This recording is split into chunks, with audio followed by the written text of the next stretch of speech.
Bonjour chers élèves, bienvenue dans cette nouvelle séance, cette fois qui sera dédiée aux exercices. Donc on avait clôturé la quatrième et dernière partie du programme, la qualité totale. Aujourd'hui, ça sera la première séance d'exercice. Avant de le faire, on va essayer de faire un petit rappel, mais cette fois sous forme de questionnement sur cette partie de la qualité. D'abord, quelles sont les notions principales qu'on a vues dans ce cours? La première notion, c'était celle de la qualité, qui veut dire donc la capacité d'un produit à satisfaire les besoins des utilisateurs. Les besoins bien sûr en termes de performance, en termes de délai, etc. Deuxièmement, la notion de qualité totale. Celle-ci désigne l'ensemble des actions qui sont menées, qui sont adoptées par l'entreprise pour améliorer la qualité. La première donc dépend directement du produit. La deuxième, c'est l'ensemble des actions qui entourent cette satisfaction des clients. Qu'est-ce qu'on doit faire pour améliorer cette qualité? Deuxième question, c'est pourquoi. Pourquoi on va essayer d'améliorer cette qualité? D'abord, pour trois raisons. La première, ce sont les raisons économiques. Toute entreprise va rechercher automatiquement à augmenter, à maximiser ses bénéfices. Pour le faire, il va donc augmenter le nombre de clients. Mais le nombre de clients, bien sûr, dépend de la satisfaction de ces derniers. Est-ce qu'ils sont satisfaits du bien ou du service apporté par l'entreprise? Deuxièmement, pour des raisons commerciales. Donc, chaque entreprise, bien sûr, se soucie, en plus de la maximisation des bénéfices, de son image vis-à-vis de l'extérieur. Et cette image est de plus en plus améliorée par cette recherche de la qualité. Et troisièmement, pour des raisons sociales qui concernent les personnes qui travaillent au sein de l'entreprise. En recherchant la qualité, en recherchant l'amélioration continue de la qualité, l'entreprise améliore le cadre dans lequel travaillent ses employés. Ils sont donc impliqués et motivés. Ensuite, la question c'est qui est intéressé par cette notion de qualité? Pour répondre à cette question, on va revenir au même schéma. D'abord, les raisons économiques intéressent l'entreprise elle-même. Donc la première à être intéressée par cette notion de qualité, c'est l'entreprise, puisqu'il recherche l'augmentation des bénéfices, l'augmentation de la rentabilité. Le deuxième, ce sont les clients. Donc c'est le client qu'on recherche à satisfaire par l'amélioration de la qualité. Et troisièmement, le personnel. Donc ce sont les trois éléments qui vont être les premiers bénéficiaires de cette notion de qualité. La question suivante, c'est combien? Lorsqu'on dit combien, bien sûr, on s'intéresse ici au prix ou au coût. D'abord, on a vu ce qu'on appelle le coût de la qualité. La recherche de la qualité engendre des charges et des dépenses supplémentaires. Des charges qui peuvent être d'abord liées à la formation du personnel. Donc, on doit avoir un personnel qui est formé, un personnel qui est d'abord formé et pour lequel les compétences sont à jour. Deuxièmement, des matières premières de qualité, et on doit aussi faire un contrôle de manière continue. Dans le cas contraire, si on ne respecte pas cette qualité, si on ne recherche pas la qualité, on sera donc confronté à des charges ou des dépenses liées à la non-qualité. D'abord, des dépenses qui vont prévenir les réclamations des clients, des retours aussi des produits, de la mévente, etc. Donc de la dégradation de la qualité va générer des charges supplémentaires, sans oublier la dégradation de l'image de l'entreprise. Comment? Donc, quelles sont les méthodes qu'on avait vues pour développer ou pour améliorer la qualité? Ces méthodes, on les a divisées en trois catégories. Premièrement, on ne doit pas se contenter de développer le produit ou le service, de développer la qualité de ces derniers.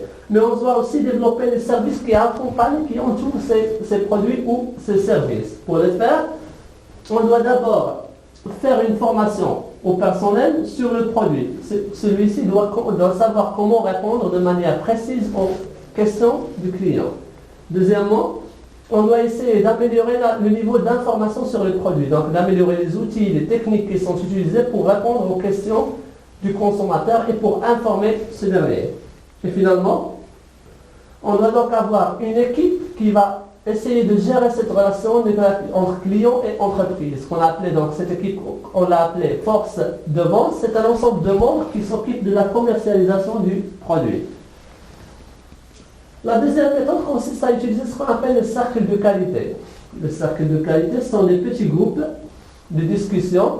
Donc ces groupes qui sont composés donc de 3 à 10 membres qui appartiennent à toute la hiérarchie, du directeur vers vers les employés en passant par les vendeurs, les cadres, les ingénieurs, etc.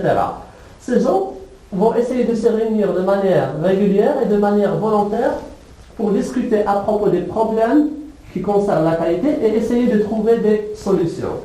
Et finalement, la notion de certification.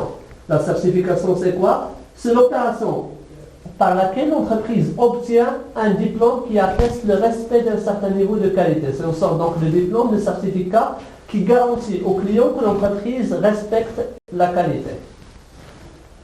Donc, pour essayer de traiter ce programme, on va essayer bien sûr de traiter un ensemble d'exercices. Aujourd'hui, selon nous, ils sont de 4 exercices. D'abord, un exercice de manière générale dans lequel on va essayer de faire une petite révision. Deuxièmement, un deuxième exercice dans lequel on va traiter les enjeux de la qualité. Le troisième va concerner la partie certification. Et le quatrième va s'intéresser à l'ensemble de compétitivité en rapport avec la qualité. Commençons par le premier exercice. Dans cet exercice, on vous fournit un ensemble de propositions, on vous demande de répondre par vrai ou faux. Commençons par la première proposition. La démarche qualité consiste à décomposer la production d'un produit en gestes élémentaires. Si on revient un peu en arrière à la notion de démarche qualité, la démarche qualité veut dire l'ensemble des étapes par lesquelles l'entreprise passe pour développer la qualité. Ça n'a donc aucun rapport avec la décomposition de la production. Mais ceci, c'est la définition un peu de l'organisation scientifique du travail. La réponse est donc faux.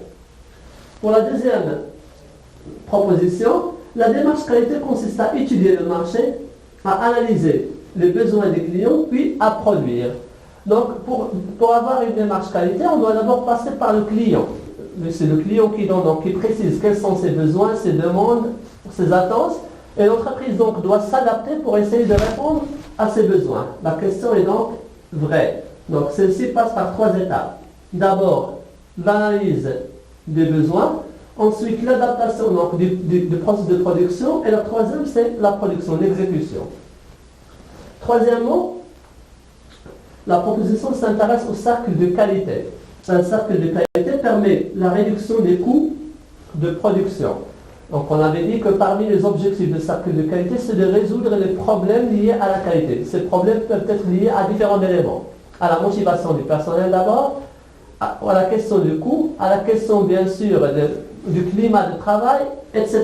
Donc tout ce qui concerne la qualité. Les coûts, ce sont des éléments qui intéressent la qualité. Parmi les objectifs de la recherche de la qualité, c'est la diminution des coûts. Donc la question est donc vraie. La qualité totale consiste à proposer un bien ou un service correspondant parfaitement aux besoins des clients. Lorsqu'on parle de la qualité totale, ça ne veut pas dire que la qualité totale, c'est la satisfaction totale du client. Mais c'est tout simplement une idée selon laquelle l'entreprise doit intégrer la qualité dans tout le processus de production. Il doit travailler, il doit produire de manière à penser à la qualité depuis le début jusqu'à la fin du processus. La question est donc fausse. Finalement, l'augmentation des dépenses relatives aux réclamations des clients fait partie du coût de la non-qualité. Donc ici, le fait bien sûr d'augmenter les dépenses, je reprends la phrase, donc l'augmentation des dépenses relatives aux réclamations des clients fait partie du coût de la non-qualité. Donc lorsqu'on parle de réclamation des clients, ça veut dire que les clients donc, sont mécontents, ils ne sont pas satisfaits par le produit. Ceci veut dire que le produit n'est pas de bonne qualité. La réponse est donc fausse. Dernière proposition, l'augmentation des dépenses relatives aux réclamations des clients fait partie des coûts de la non-qualité. Dans cette partie, on avait comparé entre les coûts de la qualité et ceux de la non-qualité.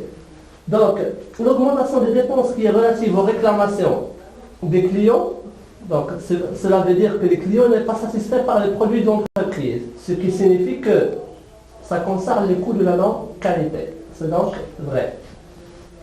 Deuxième exercice maintenant. Dans ce deuxième exercice, on vous donne une liste de slogans, une liste de messages qui sont diffusés par plusieurs entreprises pour sensibiliser le personnel, en rapport bien sûr avec la qualité. Et on vous demande donc premièrement de classer les messages qui sont bien sûr dans ces phrases selon trois catégories, selon donc les raisons économiques, les raisons commerciales et les raisons sociales. Donc avant de commencer bien sûr l'exercice, je vais revenir à la partie du rappel. La partie qui nous intéresse, c'est donc la partie pourquoi. Donc il existe trois raisons pour lesquelles l'entreprise doit développer la qualité.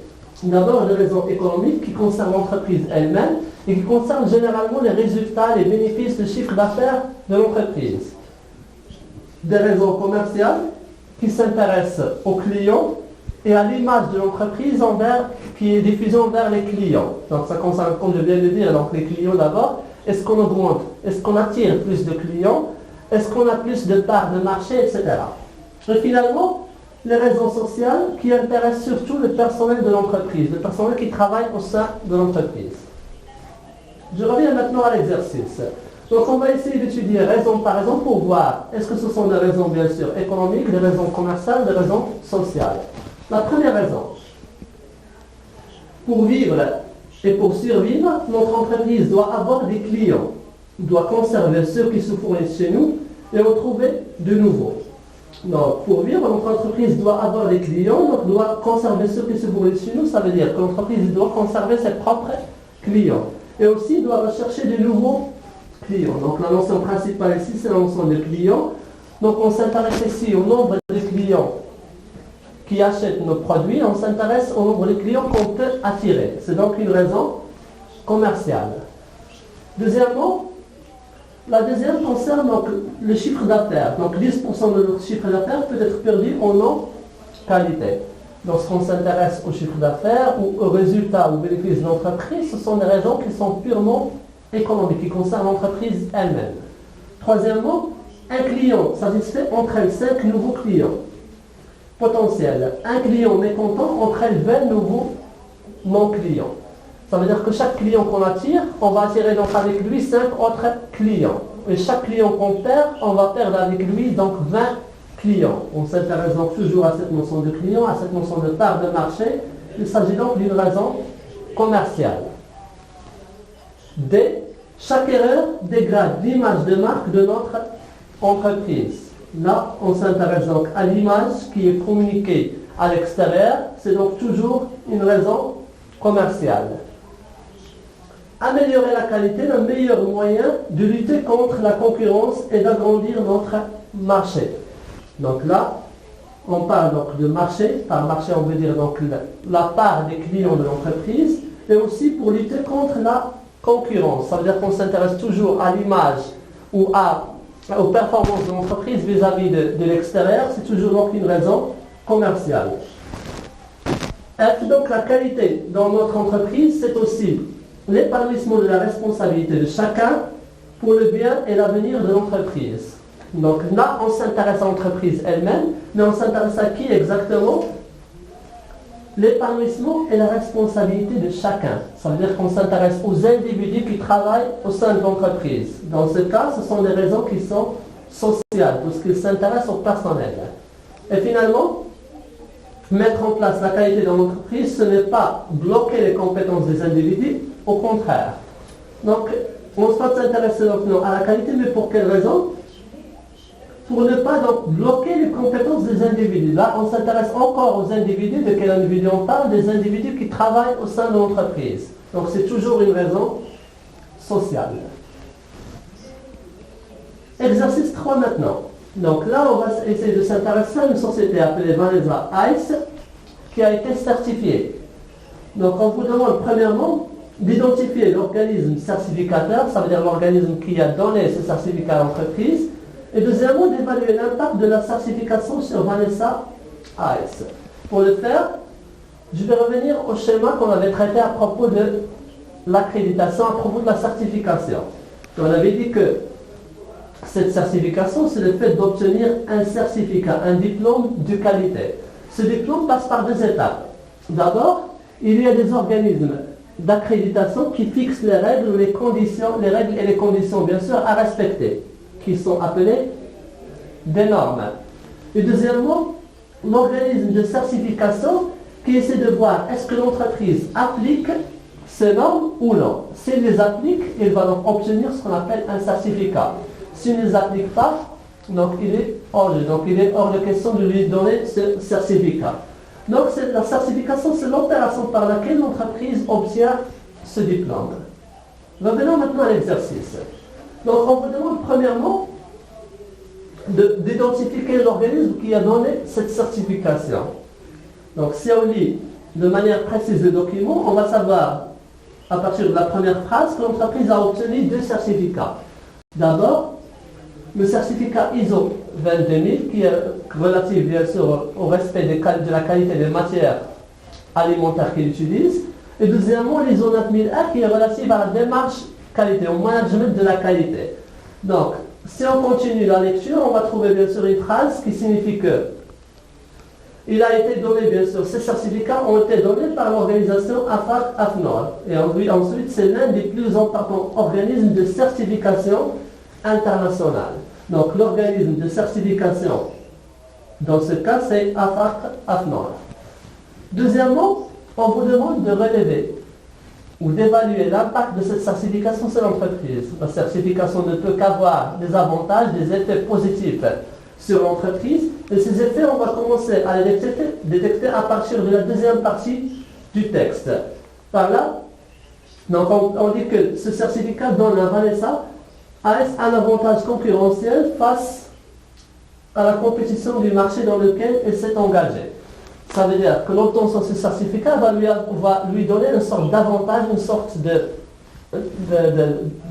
outil qui lui permet de faire face à ses concurrents, qui lui permet aussi de dépasser ses concurrents. C'est ce qu'on appelle un avantage concurrentiel. Donc voilà la première idée. Et deuxièmement, donc cette entreprise s'est engagée pour crédibiliser son action vis-à-vis de ses interlocuteurs. Ça veut dire quoi, crédibiliser son action? Ça veut dire donner plus de confiance à ses actions. Elle va essayer de garantir à ses clients l'obtention d'un certificat de qualité, l'amélioration de la qualité. Donc les 2 raisons qu'on a sont premièrement le fait d'avoir un avantage concurrentiel et deuxièmement le fait de crédibiliser, de donner plus de confiance à son action vis-à-vis de ses interlocuteurs. Quatrième et dernier exercice. Donc là, on va s'intéresser à une notion de la compétitivité. Donc la compétitivité est définie par un document comme étant la capacité d'une entreprise ou d'une économie à maintenir ou à accroître ses parts de marché. Dans une économie ou aussi pour les entreprises, donc il évolue dans un marché qui est concurrentiel, qui comporte plusieurs autres entreprises. Et dans ce cas, l'entreprise doit continuer à essayer de garder sa place ou pourquoi pas agrandir sa place dans le marché. C'est ce qu'on appelle donc la compétitivité.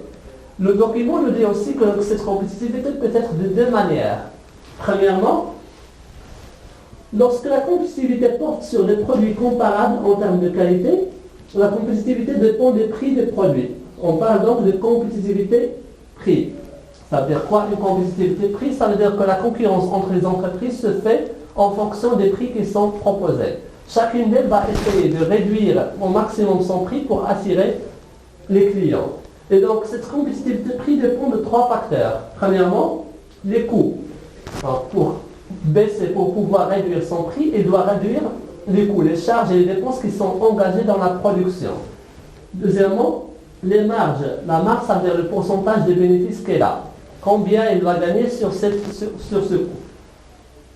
Le taux de change de la monnaie pour la compétitivité externe. Pour la compétitivité externe. Pour les entreprises qui commercialisent leurs produits à l'étranger, donc cela ne dépend pas que des coûts et des marges, mais ça dépend aussi de la valeur de la monnaie nationale. La valeur par exemple du dirham pour le Maroc. Cette compétitivité prix doit être distinguée de la compétitivité qualité. Donc là, on doit passer à un deuxième niveau de compétitivité, c'est celle de la qualité, qui tient compte de la nature des produits et dépend de 3 facteurs. Donc là, lorsqu'on parle de la compétitivité qualité, on ne va pas cette fois s'intéresser au prix, mais on va s'intéresser aux composantes et au produit lui-même. Celles-ci dépendent premièrement des performances du produit lui-même. Donc, est-ce que le produit répond ou non aux besoins des utilisateurs? Est-ce qu'il a une certaine confiance dans le produit? Est-ce que bien sûr il a une amélioration? Est-ce qu'il a une image de marque qui est très élevée, etc. Deuxièmement, l'innovation et le progrès technique. Par innovation, on va dire est-ce que le produit apporte quelque chose de nouveau au consommateur ou non. Et finalement, l'organisation du travail et de la production et la formation aussi du personnel. Donc la compétitivité qualité se joue aussi sur l'organisation du travail et le personnel de l'entreprise. Une entreprise qui sait comment organiser son travail, comment former son personnel, peut donc avoir un avantage par rapport aux autres. Dans le travail à faire, on vous demande premièrement de préciser quelles sont les dimensions de la compétitivité qualité. Donc, cette compétitivité qualité, bien sûr, concerne la deuxième partie du document, donc c'est à partir de là. Donc, par dimension, on va dire quels sont les éléments qui nous permettent d'améliorer la compétitivité par la qualité. Donc, ce sont les trois éléments qu'on a là. D'abord, la performance des produits. Deuxièmement, l'innovation et le progrès technique. Et troisièmement, l'organisation du travail. La réponse est donc ces trois éléments. Dans la deuxième question, on vous demande donc, est-ce qu'on peut accéder à une compétitivité qualité sans être compétitif sur le prix? Donc, quand est-ce qu'on recourt déjà à une compétitivité qualité? Lorsqu'on ne peut pas faire une compétitivité prix. On a dit que la compétitivité prix dépend des coûts, des marges et du taux de change. Supposons que l'entreprise ne peut pas agir sur ces trois éléments. Il ne peut pas réduire les coûts, il ne peut pas aussi réduire ses marges pour ne pas bien sûr réduire ses résultats. Et deuxièmement et troisièmement, il ne peut pas bien sûr agir sur le taux de change, parce que c'est une question bien sûr économique relative à l'État. Donc là, ces trois éléments, si on ne peut pas les modifier, on peut donc aller jusqu'à la compétitivité qualité. Donc on peut améliorer la qualité des produits à travers ces trois éléments. La question est maintenant qu'on doit justifier au consommateur ce prix. Si le prix est élevé, le consommateur doit savoir que c'est relié à la qualité. C'est la qualité qui est élevée et ce qui a fait augmenter donc le prix. La réponse est donc oui, on peut accéder à une compétitivité qualité sans être compétitif sur le prix, mais en justifiant au client cette différence de prix. Donc, si on ne peut pas agir sur le prix, le consommateur il va essayer de trouver des différences entre les entreprises. Une entreprise qui augmente le prix par rapport aux autres, mais on doit lui justifier qu'on a augmenté le prix pour des raisons de qualité. Pour d'abord les matières premières qui sont utilisées. Deuxièmement, la compétence bien sûr du personnel qui a produit quelque chose. Et troisièmement, les services qui accompagnent ce produit. Donc avant de vous dire au revoir, la prochaine séance sera consacrée à la deuxième partie des exercices. Donc on va essayer de faire des exercices toujours dans cette partie de la qualité. Merci pour votre attention.